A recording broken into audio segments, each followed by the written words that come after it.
Hi, everyone. This is Kaya Parkoff, licensed clinical social worker, trauma therapist, and high performance coach. And this is ParshaRx, mental health prescriptions from the weekly Torah portion. This week, we have a double Parsha. Matot and Masei. And this Shabbat is also Rosh Chodesh Menachem Av, the beginning of the 9 days. It's a time of national mourning, but also deep personal reflection. We're not supposed to just grieve what we lost. We're supposed to reflect on how we lost it and what it will take to return. While both parshiot are meaningful, I want to focus on Masei. The Parsha begins. These are the journeys of the children of Israel, and Moshe wrote down their goings forth, stage by stage, by the word of Hashem. The Torah lists all 42 stops the Israelites made in the wilderness. Some were easy, some were hard, some were tragic, some were joyful, some were uneventful. And yet the Torah lists every single one. Why? The Sfas Emes teaches that each stop wasn't just a place, it was a stage in their becoming. And Rabbi Lord Jonathan Sacks, of blessed memory, wrote that the wandering wasn't a break in the narrative. It was the narrative because the journey is the story. We read this list of stops and we realize everyone has their own journey of becoming. We've all been through breakdowns and boring stops. We've wandered in circles. We've had moments of triumph and moments we'd rather forget.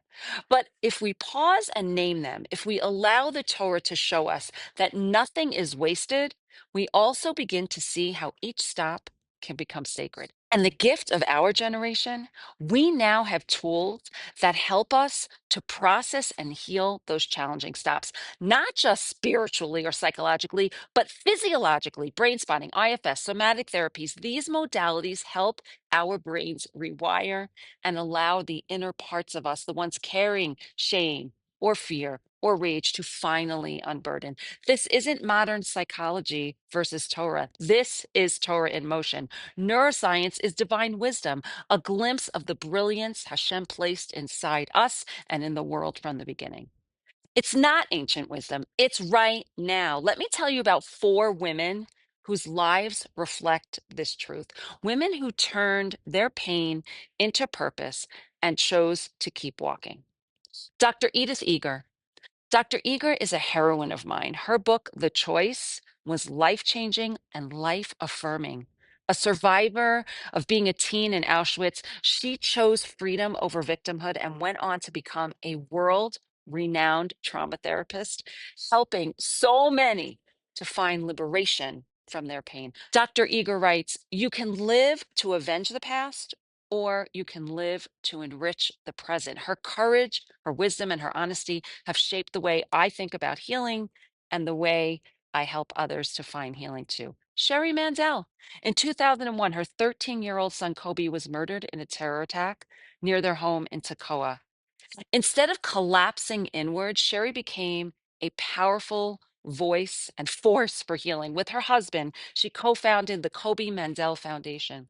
She leads therapeutic writing workshops for the bereaved and brokenhearted. I once had the privilege of taking a writing workshop with Sherri. It was incredibly therapeutic. Her ability to hold grief and hope in the same space left a deep impression on me. My friend and colleague, Dr. Azi Jankovic, after navigating decades of mental health challenges, treatments, and hospitalizations, Dr. Azi is now an author, speaker, and mental health educator and advocate, paving new paths in well being and resilience. Her story is living proof that no stop is wasted and healing can become a mission. And finally, Laura Ben David of blessed memory. Laura's soul went on to the next world just last week. My Facebook feed has been filled with the eulogies for Laura. I didn't know her personally, unfortunately, but I've been so inspired by her journey and by what people are sharing about her since her passing. She was a gifted photographer, a storyteller, a proud voice for the people of Israel, the Jewish people, and the land of Israel. Even while facing cancer, she continued to shine, capturing beauty through her lens and reminding us to make every moment count. Her life teaches us that even the final chapters can be filled with light and meaning and purpose. I'm dedicating this week's ParshaRx in memory of Laura Ben David. May her memory be a blessing and a continued source of light for us all. So, what is our ParshaRx for this week? Name your journey, even the hard, stuck, or shame-filled places. Let go of resentments. We've been talking about this. They're too much to carry. Use the tools Hashem placed in creation to help your brain rewire and your parts unburden. Share your map. Someone else is walking blind and may need your light.